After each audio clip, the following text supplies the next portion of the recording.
안녕하세요. 얼마 전 제 인생의 쓰레기를 싹 해치워버린 대한민국의 한 남성입니다. 우리나라를 포함해 전 세계에 쓰레기가 너무 많아서 골치라고 하죠. 근데 생활 쓰레기는 우리가 노력해서 줄일 수라도 있는데 이 인간 쓰레기들은 우리가 어찌할 수 있는 게 아니다 보니 여간 골치 아픈 게 아니더군요. 그냥 등장할 때마다 처리를 해주는 수밖에 없었어요. 그리고 저는 제 인생에 발견된 쓰레기를 즉각 처리해줬고 지금은 매우 깨끗한 환경 속에서 나의 사랑하는 아들과 함께 지내고 있는 중이랍니다. 다들 짐작은 하셨겠지만 제 인생에서 처리해버린 쓰레기는 바로 아내였어요. 아내는 제 인생에서 다시는 만나고 싶지 않은 사람이 되었는데요. 제가 이 쓰레기를 어떻게 처리를 했는지 지금부터 낱낱이 알려드려 볼게요. 먼저 제 사연을 소개하기에 앞서 저희 어머니를 먼저 소개해 드려야 할 것 같습니다. 왜냐하면 제가 이 쓰레기를 처리해버린 이유가 바로 저희 어머니에게 너무나 큰 상처와 시련을 준 사람이었기 때문입니다. 저희 어머니는 저에게, 아니, 저와 제 여동생에게, 그리고 저희 아버지에게 아주 특별한 분이십니다. 지금도 어떻게 이런 분이 내 어머니가 되셨을까 싶은 생각이 들 만큼 제가 인생에 있어 가장 존경하고 사랑하는 분이기도 한데요. 하지만 처음부터 이런 사이가 되었던 건 아니었습니다. 우리 어머니와 우리 가족에게는 한 가지 비밀이 숨겨져 있어요. 그건 바로 저희 어머니가 바로 제 친어머니가 아니라는 사실이죠. 제 친어머니는 8살에 돌아가셨습니다. 그분도 정말 좋은 분이셨어요. 저와 제 여동생을 낳고는 지극정성으로 키워주신 분이셨죠.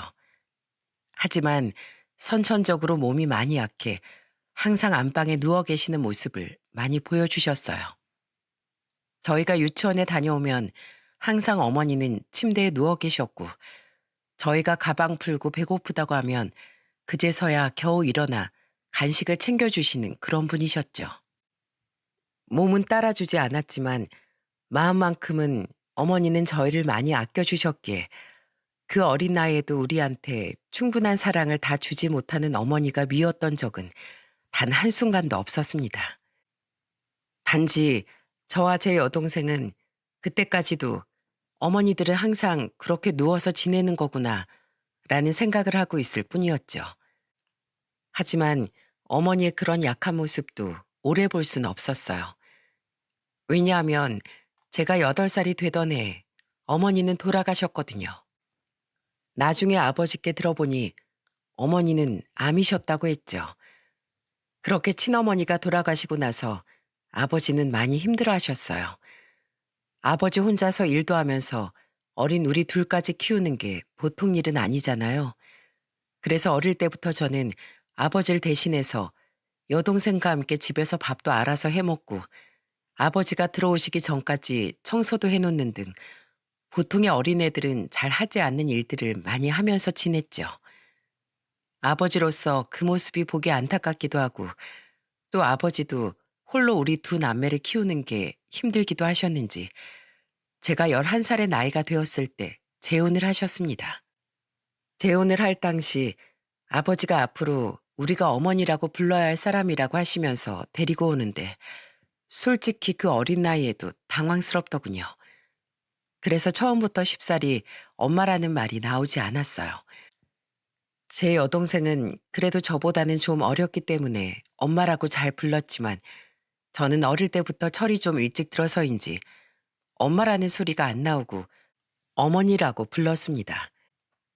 근데 한 번은 어머니가 재혼하고 얼마 안 돼 11살짜리인 저한테 그러시더라고요. 저는 어머니의 그 말에 어릴 때라 정확한 표현은 잘 못하겠지만 어쨌든 마음이 따뜻해지고 무언가 부족했던 부분이 채워지는 느낌을 받았답니다. 아마도 그건 항상 부족하게 받았던 어머니에 대한 사랑이었던 것 같아요. 영호야, 우리 영호가 나한테 어머니라고 불러줘서 난 참 기뻐. 근데 동시에 조금 슬프기도 해. 우리 영호가 아직은 엄마, 엄마 거리면서 땡깡도 좀 피우고 했으면 좋겠는데 아직은 엄마 소리할 나이에 나한테 어머니라고 하는 걸 들으면서 난 마음이 조금 아프다. 영호야, 근데 날 어머니라고 불러도 좋고 엄마라고 불러도 좋고 어떻게 부르든 다 좋고 상관없지만 이거 하나만 기억해줘. 내가 너한테 어떤 식으로 불리든 난 너의 엄마고 이제부턴 내가 언제나 네 편이 되어줄 거야. 그리고 내가 이 세상에서 널 꼭 지켜줄 거니까 언제든 엄마한테 기대. 알았지? 내가 비록 널 내 배로 품어서 낳진 않았지만 그래도 난 네가 귀해. 나한테 너무너무 소중해. 그러니까 항상 그거 명심하고 언제든 이 엄마한테 달려와 안겨줘. 알았지? 그럼 내가 지금처럼 이렇게 꼭 껴안아 줄게. 어머니는 이렇게 말씀을 하시면서 저를 꼭 껴안아 주셨습니다. 그때 제가 쑥스러워 말로는 표현을 못했지만 무언가 뭉클하면서 가슴속에 부족했던 무언가가 순식간에 다 채워지는 듯한 기분이 들었어요. 그래서 그때부터 저는 새어머니를 저의 친어머니처럼 생각할 수 있었던 것 같습니다. 어머니는 그분의 말처럼 저와 제 여동생을 친자식처럼 생각하며 아껴주고 사랑해 주셨어요. 우리가 잘 때는 늘 머리를 쓰다듬어 주시거나 등을 토닥여 주시면서 재워주셨고 아침에 우리들을 깨울 때는 우리 사랑하는 아들 얼른 일어나 학교 가야지 라고 깨워주시는 분이셨죠.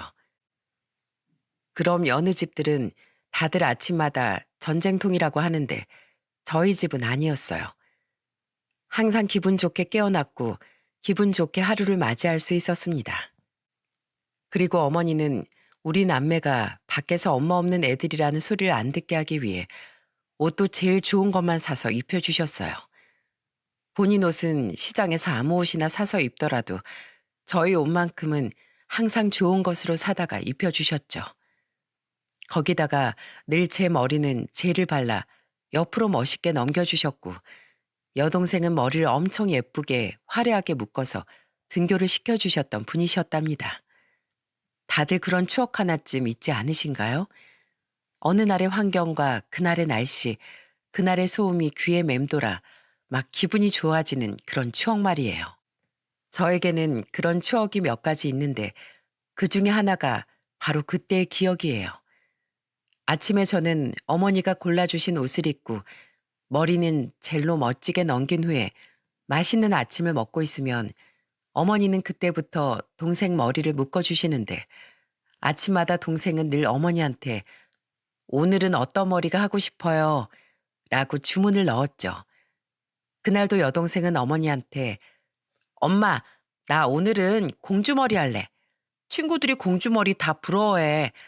오늘 치마 입고 공주머리 예쁘게 하고 갈 거야. 라고 했고 거기에 어머니는 그래, 우리 공주님 어디 예쁘게 꾸며줘 볼까? 어떻게 해볼까? 어떻게 해야 우리 딸이 제일 예쁘고 공주님 같으려나? 라고 기분 좋게 대답을 해주셨어요. 그때 그 기억이 저한텐 너무 따뜻한 추억으로 남아 있습니다. 그만큼 저희 어머니는 우리에게 따뜻하고 사랑 그 자체의 존재였죠. 하지만 아주 잠깐 그런 어머니를 제가 힘들게 했던 때가 있었어요. 아무리 철이 일찍 들고 새어머니일지라도 사랑을 듬뿍 받으며 자랐다지만 사춘기에 접어드니 괜스레 그 사실이 싫고 짜증이 나더라고요. 어머니는 변함없이 잘해주셨지만 그냥 어린 나이에 친어머니가 너무 보고 싶고 새어머니라는 존재 자체가 싫어서 반항을 많이 하고 새어머니의 마음을 많이 아프게 했었습니다. 그때 마침 질이 안 좋은 친구들과 어울리게 되었고 저는 아주 나쁘게 사고치며 지내는 학생은 아니었지만 매번 집에도 늦게 들어가고 아버지가 보내주신 학원도 수시로 빠지면서 부모님의 속을 좀 썩혔습니다. 그러다가 또래 친구를 저와 제 친구들이 돈을 뺏은 적이 있었는데 그게 학교에서 걸리게 된 사건이 한 번 있었어요. 그래서 밖에서 일하는 아버지는 못 오시고 새어머니가 학교로 오신 적이 있었죠. 그때도 저는 어머니의 마음을 많이 아프게 해드렸습니다. 담임 선생님과 새어머니, 그리고 피해자 학생과 그 부모님이 있는 앞에서 제가 이렇게 말을 했거든요. 아, 나 엄마 없다고 했잖아요. 저 사람 내 친엄마 아니에요. 새엄마라고요. 새엄마인데 뭘 어쩌라고 부른 건데요. 뭐야? 야, 이 자식아. 잘못을 했으면 잘못했다고 빌지는 못할 망정. 지금 너 때문에 학교 와 계시는 어머니 앞에서 어디 그런 버릇없는 짓을 하고 있어? 너 당장 무릎 안 꿇어? 어? 담임 선생님은 어머니의 눈치를 보며 저를 혼내셨고 저는 거기에도 아랑곳하지 않고 반항을 하고 있었습니다. 하지만 생각지도 못한 어머니 행동에 저는 모든 행동을 멈추고 경직될 수밖에 없었어요. 그리고 그건 저뿐만 아니라 그 자리에 있는 모든 사람이 다 마찬가지였죠.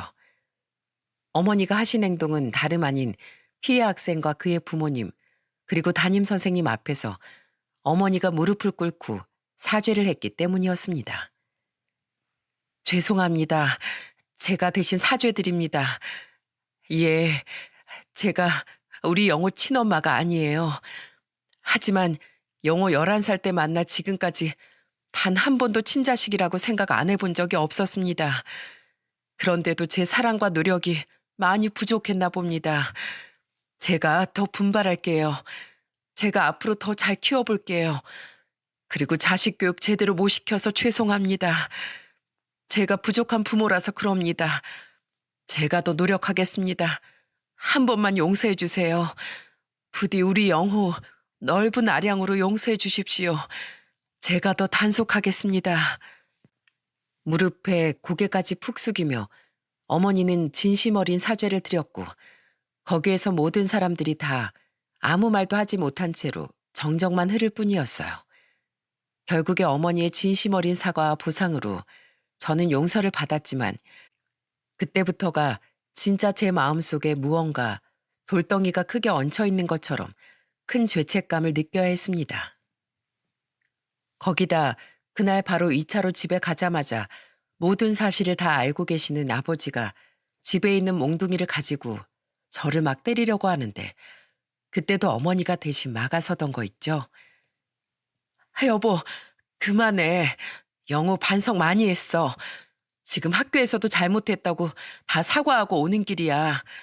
잘 해결됐고 영호 다시는 안 그러겠다고 했으니까 당신도 그만해요. 영호야, 얼른 아버지께 잘못했다고 해. 얼른. 너 다시는 안 그럴 거잖아. 그치? 얼른 말씀드려. 제가 아무 말 하지 않고 땅만 보고 있자 아버지는 더 화가 나서 저를 때리려고 했고 그때 어머니는 아버지를 말리던 걸 멈추고 아주 놀라운 행동을 하셨습니다. 그건 바로 아버지께 맞을 위기에 있는 저를 감싸 안는 거였죠. 못 때려. 당신 영호 못 때린다고. 나부터 때려, 나부터. 내가 영호 잘못 키운 거니까. 나부터 때리라고. 내가 친엄마만 됐어봐. 우리 영호 이렇게 엇나갈 일 없었어. 다 내 탓이야. 내 탓이라고. 그러니까 때리려면 나를 때려. 저는 따뜻하고 강인한 어머니의 품과 다급히 이야기하는 그 외침에 순식간에 눈물이 났습니다. 그리고 저를 향한 어머니의 사랑이 진짜였다는 게 깨달아지면서 그제서야 저는 내가 도대체 무슨 짓을 하고 돌아다녔던 건가 하고 후회가 되기 시작했어요. 그래서 그 자리에서 무릎을 꿇고 엉엉 울면서 말했습니다. 엄마, 죄송해요. 엄마, 제가 잘못했어요. 엄마 마음 아프게 해서 죄송해요. 다시는 안 그럴게요. 엄마 마음 아프게 안 할게요. 나쁜 친구들이랑도 그만 놀게요. 죄송해요, 엄마. 죄송해요. 저는 그날 처음으로 엄마라고 부르며 엉엉 울며 사과를 드렸고 어머니도 그때 제가 엄마라고 부르는 것에 대해 감격을 하면서 꺽꺽 울며 저를 더 깊이 안아주셨어요. 그렇게 우리 모자는 관계가 회복이 되었고 저는 그날로부터 반항을 접고 다시 어머니를 잘 따르는 착한 아들로 돌아갈 수 있었습니다. 그게 제가 중학교 2학년 때 이야기랍니다.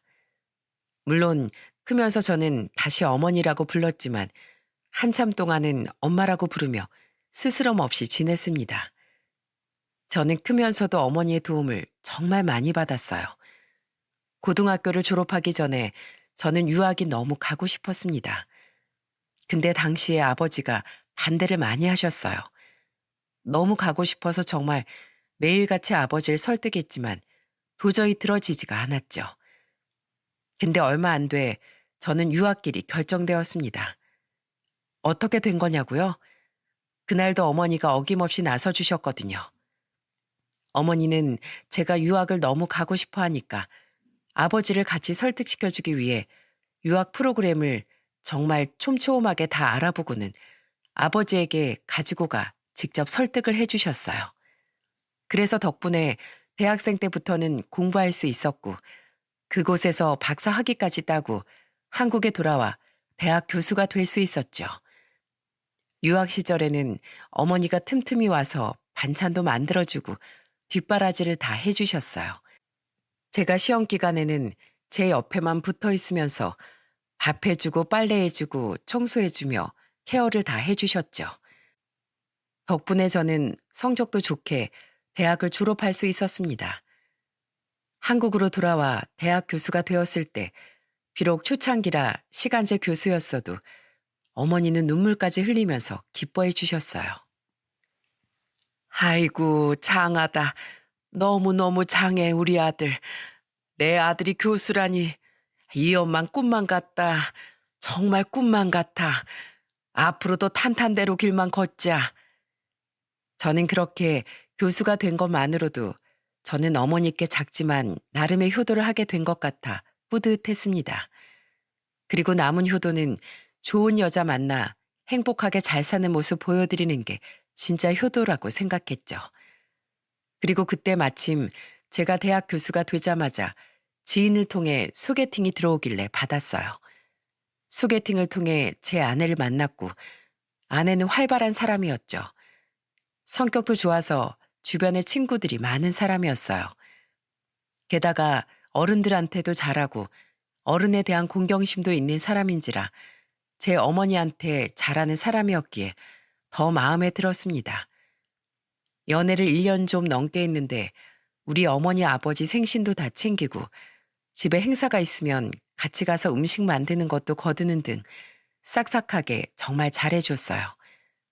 그리고 금세 우리 어머니와도 친하게 지내는 걸 보면서 앞으로 우리 어머니랑 좋은 친구가 되어줄 것 같기도 해서 결혼을 했죠.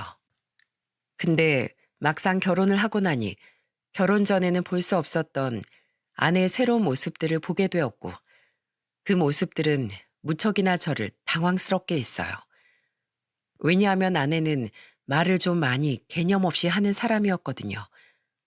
분명 결혼 전에는 아내는 항상 말도 조심스럽게 하고 어른도 공경하는 사람이었는데 결혼을 하고 나서 보니까 전혀 아니었죠. 그리고 그 막말이 대부분 우리 어머니에게 나와 저를 더더욱 화나게 만들었어요. 저희 어머니는 매우 검소한 사람이라서 같은 옷도 막 10년씩 입는 분이셨습니다. 그래서 젊은 시절에 한 번씩 특별한 날에 산 명품 옷들은 기본 2, 30년씩 입은 것도 있을 정도였죠. 특히 아버지랑 연애할 시절에는 아버지가 사준 명품 코트가 있었는데 그게 너무 소중하다면서 30년째 보관해서 입고 계셨죠. 그때 당시 유행하던 스타일이라 지금은 조금 촌스러울 수 있는데 유행은 돌고 도는 거라 제가 봤을 땐 나름 지금 입어도 괜찮아 보였어요. 근데 제 아내가 어머니가 그 코트를 입은 옷을 보더니 갑자기 깔깔거리면서 웃는 게 아니겠어요? 그러면서 하는 말이 아주 기가 찼습니다. 어머니, 요즘 누가 그런 스타일을 입어요? 어머나, 이거 도대체 몇십 년대 패션이야. 이거 딱 봐도 오래되어 보이는데, 어머님, 구질구질하게 이런 거 입지 마세요. 아무리 명품이라지만 요즘 예쁜 옷들 많잖아요. 명색이 교수 아들둔 어머니인데 품위 있게 좀 사셔야지. 이런 구지옷 같은 거 입고 다니시면 어떡한데요? 돈이 없어서 그러시는 거면 나가서 알바라도 하세요. 요즘은 나이 든 사람들도 알바할 수 있는 거 많이 있던데. 우리 어머님은 가만 보면 은근 게으르시다니까. 요즘 여성들은요, 어머님, 다 밖에서 일해요, 일. 어머님처럼 그렇게 집에서 탱자탱자 놀지 않는다고요. 그 말을 들은 어머니는 무척이나 당황스러워 하셨습니다. 그리고 저는 화가 났어요. 그래서 아내를 혼을 냈죠.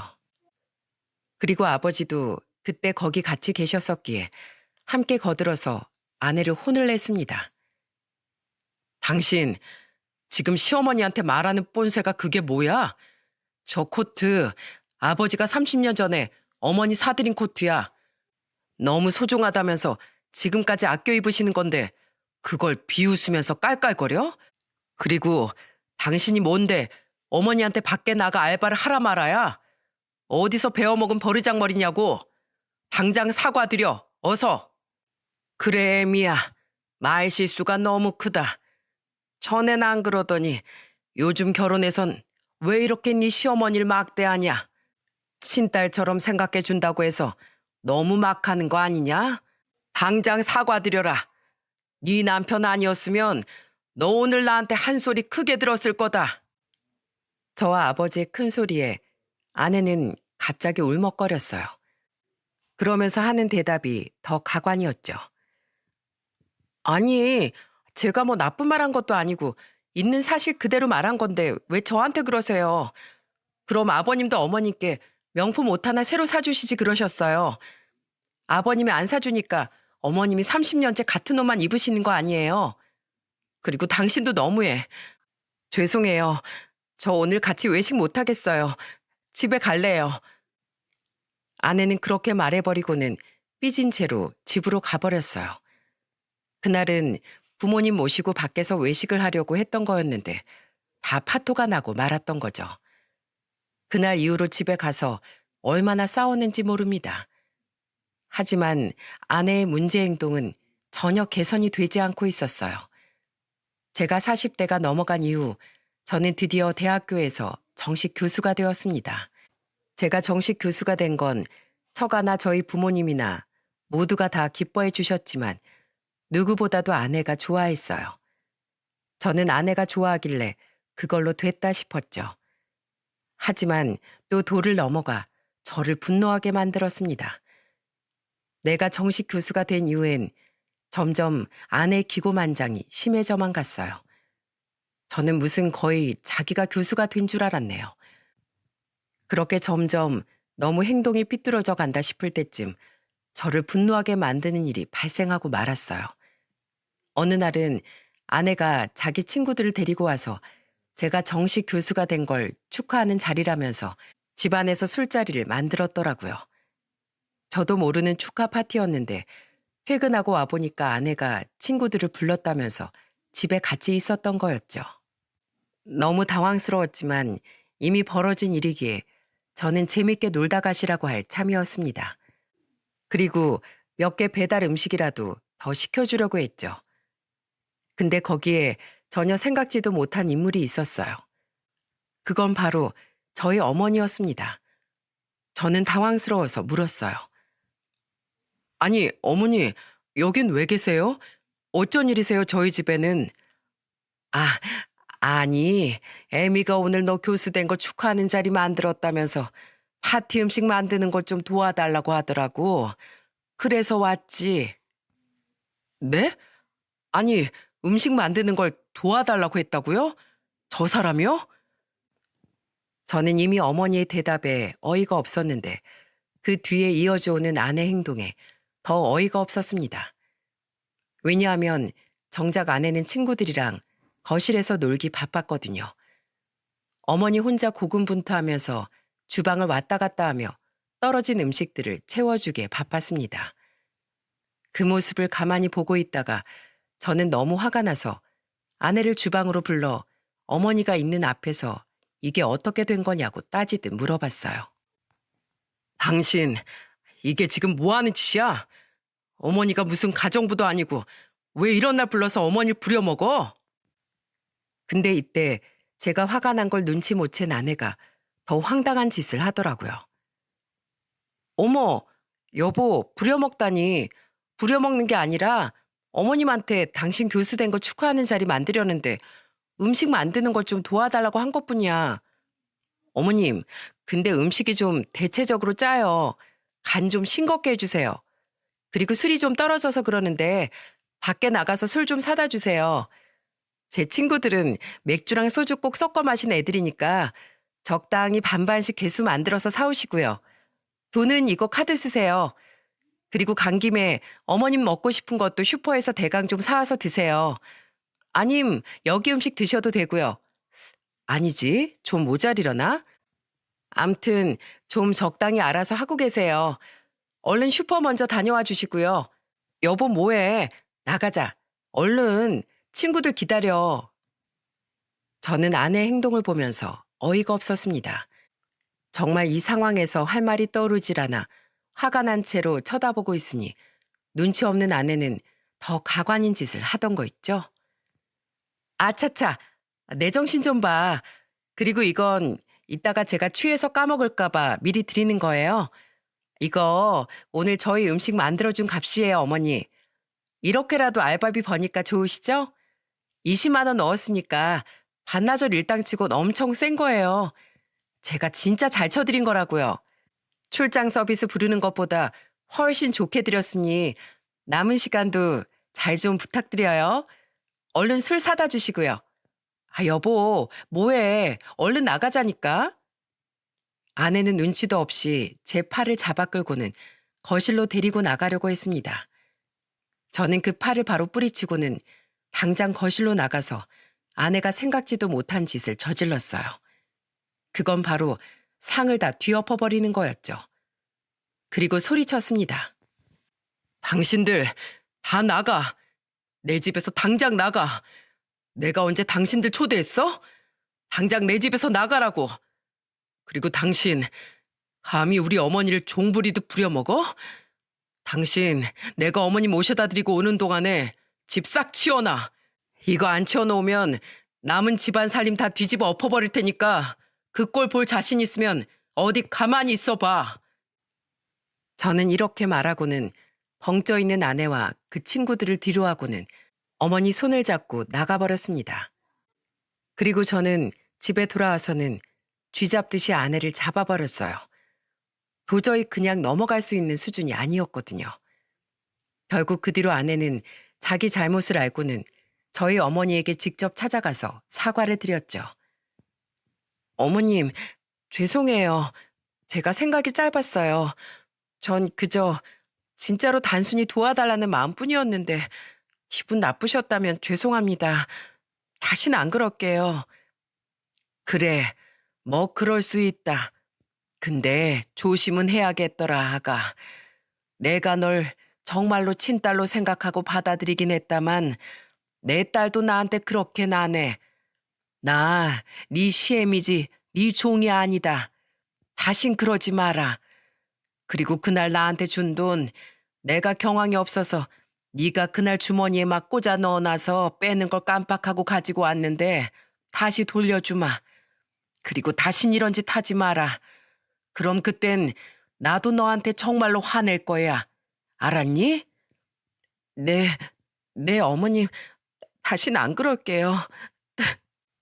아내는 울면서 반성하는 기미를 보였고 그렇게 그 사건은 일단락이 된 듯 했습니다.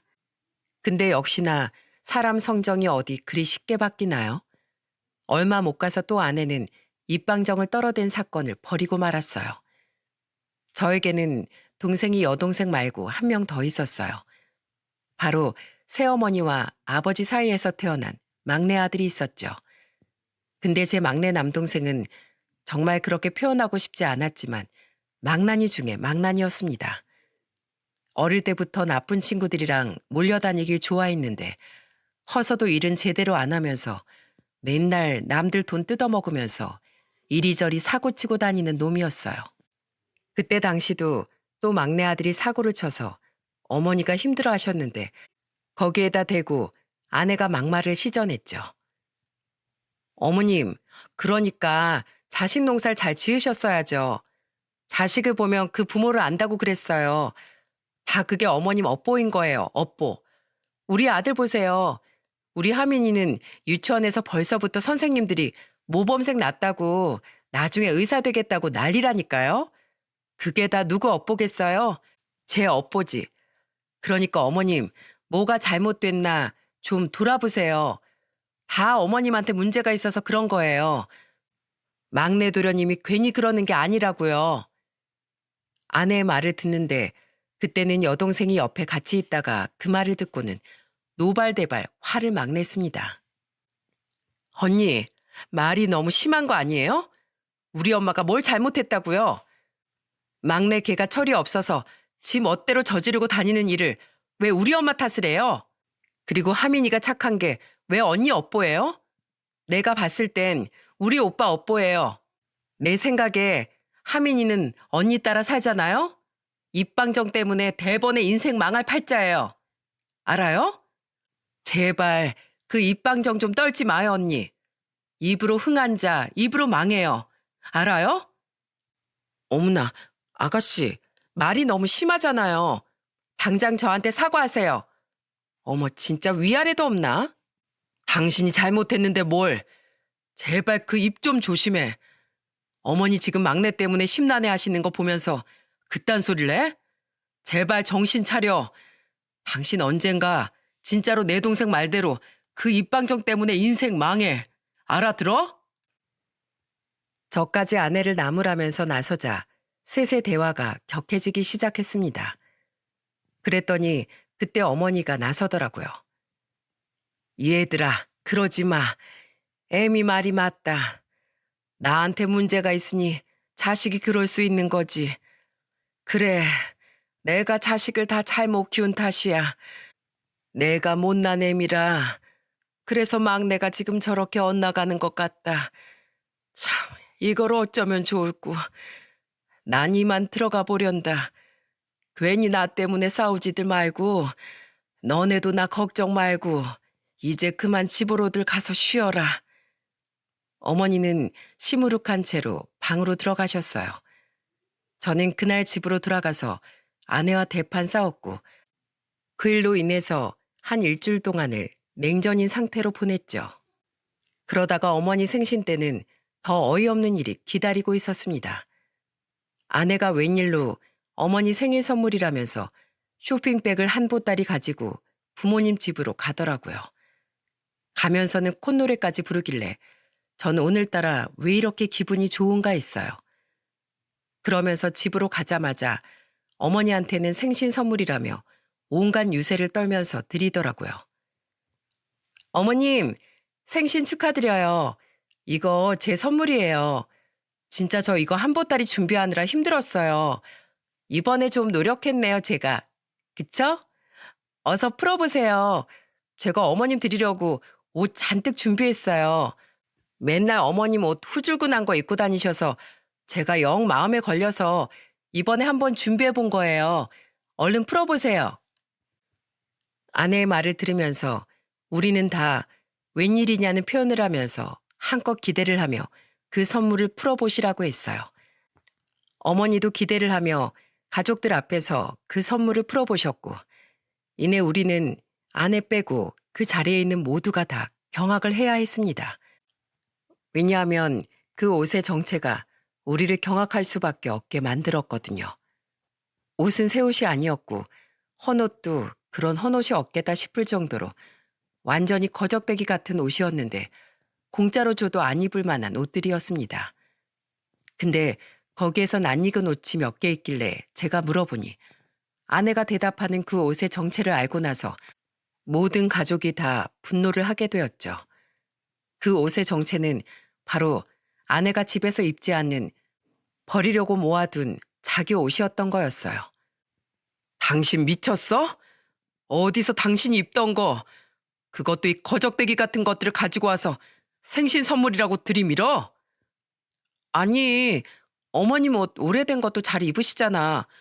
그래서 내 옷 중에서 골라서 드린 건데 왜? 이거 헌옷 기부하는 곳에다가 보내려다가 어머님 드리는 거야. 다 입을 만한 옷들인데 왜 그래? 이거 봉사활동 같은 데 갈 때 가지고 가면 너도 나도 한장에서 가지고 가는 옷들이야. 심지어 어머님이 입는 옷들보다 다 비싼 것들이라고. 당신 그걸 말이라고 해? 당장 다 저리 치워. 가져다 버리란 말이야. 저는 화가 나 얼른 옷을 치우라고 말했는데 거기에서 전혀 생각지도 못한 인물이 나섰습니다. 바로 저희 어머니였죠. 어머니는 그동안에는 아내가 어떤 짓을 해도 조용히 넘어가 주셨어요. 따끔하게 조용히 혼을 내긴 했어도 화를 내진 않으셨죠. 근데 이날만큼은 화를 내시더라고요. 애미야, 너 내가 거지로 보이냐? 어? 네 눈엔 내가 동냥이 필요한 거지 새끼로 보여? 어디서 이딴 걸 선물이라고 들고 와? 차라리 그냥 왔으면 오히려 나 보러 와줬다고 고마워라도 했을 거다. 네 얼굴 보고 싶지도 않다. 이딴 거 너나 입어. 그리고 도저히 못 입고 버릴 것 같으면 나한테 가져다 버리지 말고 니네 엄마한테나 가져다 버려. 나도 새 옷 입을 줄 안다. 내가 못 입어서 안 입는 줄 알아? 한 푼이라도 더 아껴서 너네한테 쓰려고 안 쓰는 거야. 알어?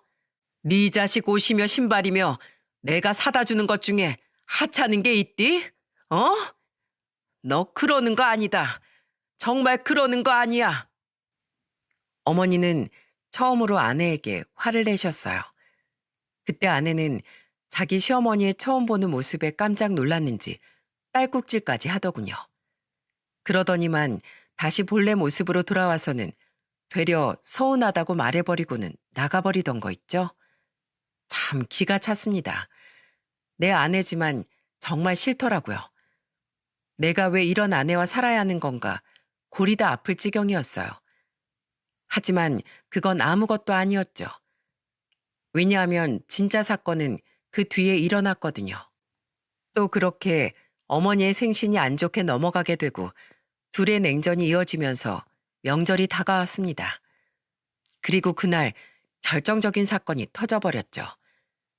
저와 아내 사이에서는 7살 된 아들이 있었어요. 근데 그 아들이 온 가족 앞에서 당혹스러운 말을 하는 게 아니겠어요? 그것도 자기를 제일 예뻐해주는 할머니에게로 가서 말이죠.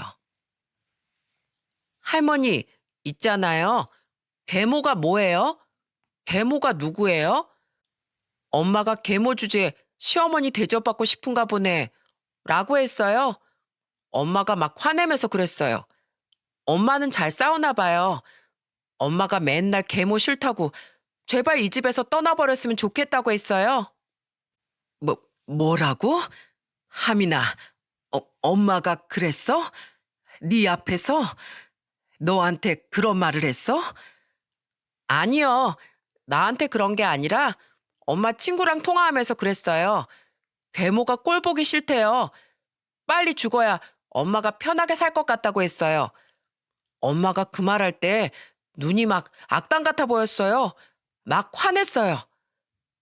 그 말을 직접 들은 어머니와 그곳에 있는 모든 가족들은 제 아들 하민이가 하는 소리를 듣고는 식겁을 했습니다. 물론 이건 아내도 마찬가지였죠. 알고 보니 그동안 아들 앞에서 아내는 저희 어머니 욕을 그렇게 한 거였고 그걸 알게 되면서 그 자리에 있는 모두가 다 발칵 뒤집히게 되었습니다. 어머니, 그게 어떻게 된 거냐면요. 죄송해요. 제가 실수했어요. 제가 잘못했어요. 그러려고 그런 게 아니라, 아, 아니, 그게, 아니, 제가 잠시 미쳤었나 봐요. 죄송해요, 어머니. 잘못했어요. 아내는 무릎까지 꿇고는 싹싹 빌면서 말했어요. 하지만 그 누구도 거기에서 아내의 사과를 받아주지 않았죠. 저는 거기에서 아내와 더는 같이 살 이유도 느끼지 못했습니다. 네가 아주 작정하고 내 아내를 무시하고 사는구나. 됐다. 꼴 보기도 싫다. 내가 너 꼴 보기 싫어. 넌 내 며느리 아니야. 당장 나가. 앞으로는 다시 내 집에 발 들이지도 마라. 넌 내 며느리 아니다. 나가. 네 얼굴 보고 있으면 내가 여기서 더 뭐 할지 모르겠으니까 못 볼 걸 보고 싶지 않으면 당장 나가라고. 아버지는 잔뜩 화가 난 채로 말씀하셨고 결국 아내는 그대로 쫓겨나고 말았습니다. 근데 더 어이가 없던 건 아내는 집에 가서 투덜거리기만 할 뿐 반성의 기미가 전혀 보이지 않았다는 거예요. 저는 그 모습을 보고 더는 같이 못 살겠다는 생각이 점점 더 확고해지기 시작했죠. 그렇게 이혼을 생각하고 있었을 때 생각지도 못한 일을 겪으면서 아내와는 끝내 이혼을 할 수밖에 없었습니다. 아내와 이혼을 계속해서 고민하고 있을 때 어느 날 막내 동생한테 연락이 왔어요. 그리고 다짜고짜 하는 말이 어이가 없었죠. 형, 아내 단속 잘해. 형수 내가 보니까 무서운 사람이더라. 뭐? 무슨 말이야? 알아듣게 말해. 아, 이걸 공짜로 말해줘야 하나 말아야 하나? 저는 또 남동생에게 무슨 일인지 말하라고 다그쳤고 그 뒤로 남동생에게 들은 이야기로 인해 저는 큰 충격적인 이야기를 들어야만 했어요. 왜냐하면 남동생이 말해준 충격적인 이야기는 제 아내가 바람을 피고 있다는 이야기였거든요. 평소 아내는 명예욕이 아주 심한 사람이었는데 강남에서 한 잘 나가는 의사랑 바람을 피우고 있었던 거였어요. 그걸 제 남동생이 잘 다니는 강남에 고급 술을 파는 바가 있었는데 거기에서 제 아내가 강남에서 병원하는 의사와 바람 피는 현장을 딱 목격을 한 거였어요. 남동생은 그 증거 사진까지 저에게 다 보여주었기에 저는 더 놀랄 수밖에 없던 거였죠. 그래도 더 확실한 사실 확인을 위해 저는 사람을 시켜서 직접 조사를 했고 실제로 아내는 바람을 피고 있던 게 맞았습니다. 심지어는 저 몰래 이중 살림까지 준비하고 있는 것까지 다 알게 되었죠. 아내가 새집까지 왔다 갔다 하는 사진까지 모두 다 포착이 되고 나자 저는 정말 어이가 없었고 내가 지금껏 이런 사람이랑 결혼 생활을 하고 있었구나 라는 허탈감에 자괴감까지 들더군요. 저는 모든 증거들을 가지고 아내에게 갔습니다. 근데 더 웃긴 게 뭔지 아시나요? 바로 아내의 반응이었습니다. 당신 이거 설명해. 이거 다 뭐야? 당신 이런 사람이었어? 이런 사람이었냐고. 그래, 나 이런 사람이었다. 꼴랑 교수 월급으로 뭐 볼 게 있다고 내가 너랑 사니? 나 당신이랑 이혼하고 이 사람이랑 재혼할 거야. 이 사람 강남에서 의사하는 사람이야. 돈이 얼마나 많은 줄 알아? 당신 애들처럼 구질구질하게 사는 집안 아니라고. 어차피 조만간 이혼 얘기 꺼내려고 했는데 잘 됐네. 다 알았으니 조용히 내 인생에서 물러나. 알았니? 아내는 저한테 이렇게 말을 하더니 그냥 자리를 떠버렸습니다. 진짜 사람의 밑바닥을 다 보게 되는 경우가 이런 거구나 싶더라고요. 저는 이런 아내가 너무 밉고 괘씸했기 때문에 본때를 보여줘야겠다고 생각했어요. 그래서 위자료에 양육권까지 싹 다 받아냈고 그 상간남한테까지 위자료 소송을 걸어서 받을 수 있는 돈은 최대한 다 끌어모아서 받도록 했죠. 그렇게 결국 이혼에 성공을 했고 저는 아이도 데리고 올 수 있었고 돈도 지킬 수 있었답니다. 근데 그 뒷이야기가 진짜예요.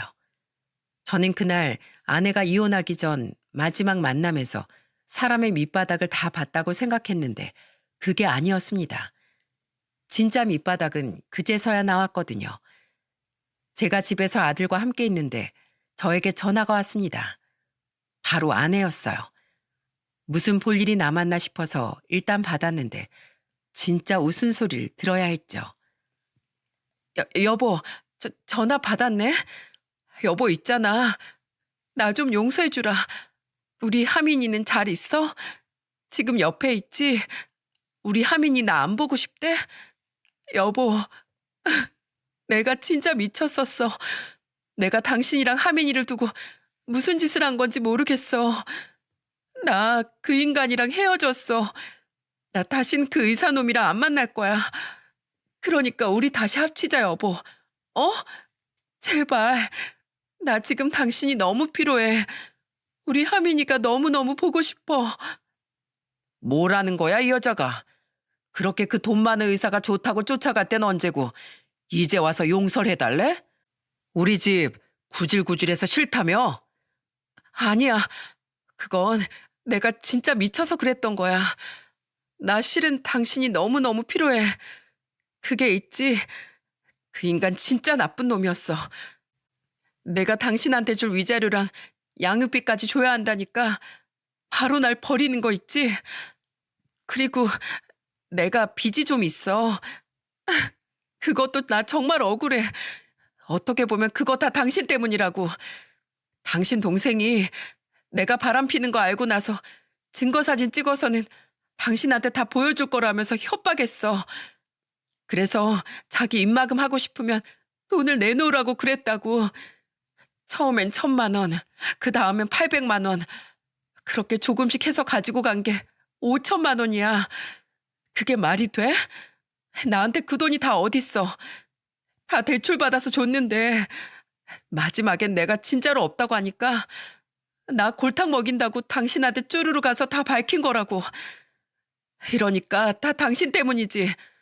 당신만 아니었어 봐. 내가 그 돈 썼나. 빚질 일도 없었다고.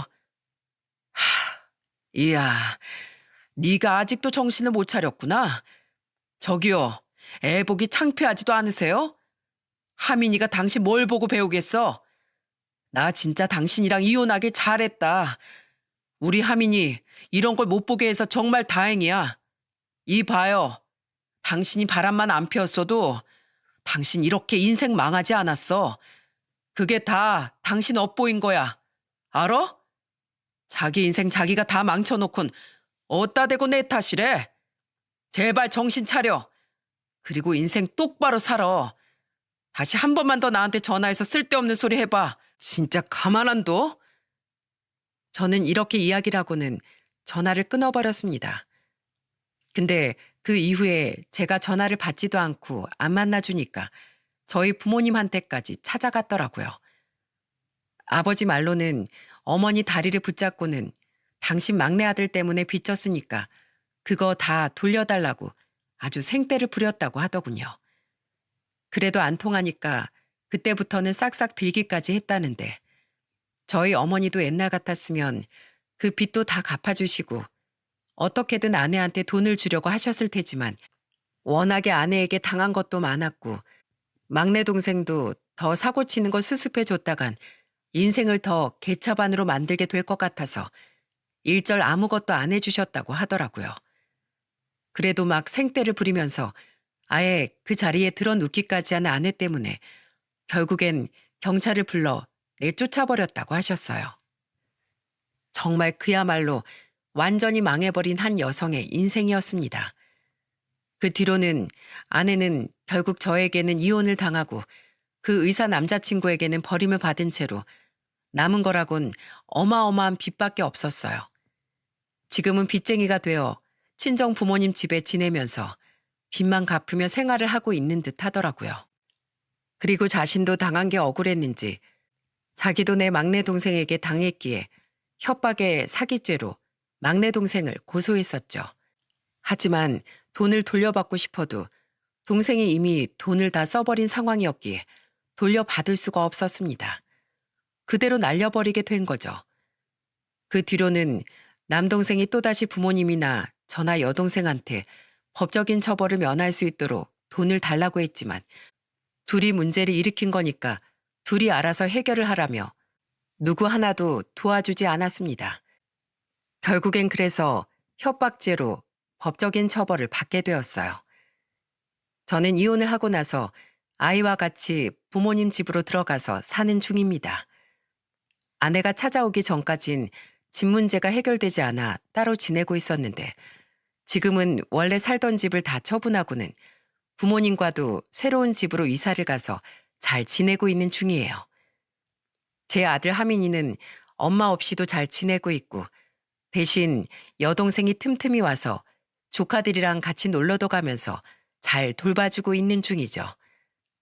처음에 부모님은 아내가 바람을 피웠다는 이야기와 거기에 남동생이 얽혀 있다는 내용을 듣고 충격을 크게 받으셨지만 워낙에 아내도 남동생도 막장이었기에 두 분 다 두 손 두 발 다 들고는 차라리 이 기회에 이혼할 수 있어서 다행이라며 긍정적으로 받아들이셨습니다. 그 뒤로는 저를 많이 위로해 주시고 우리 하민이도 아껴주시면서 네 명이서 잘 지내고 있는 중이랍니다. 저는 부모님과 같이 살면서 그동안 하지 못했던 효도들을 하고 있는 중이에요. 우리 자식들 뒷바라지 해주느라 여태 두 분이서 따로 여행 한번 못 가보셨기에 이번에 동생네 부부와 함께 돈을 모아 효도 여행을 보내드렸답니다. 그렇게 저희는 아내가 없는 그리고 남동생도 신경 쓰지 않는 자유로운 날들 속에서 편하게 지내고 있는 중이에요. 여러분, 제가 이 글을 쓰게 된 이유는 누구든 우리가 함부로 할 수 있는 존재는 없으니 어떤 존재든 소중하게 대하며 살았으면 하는 마음 때문이었어요.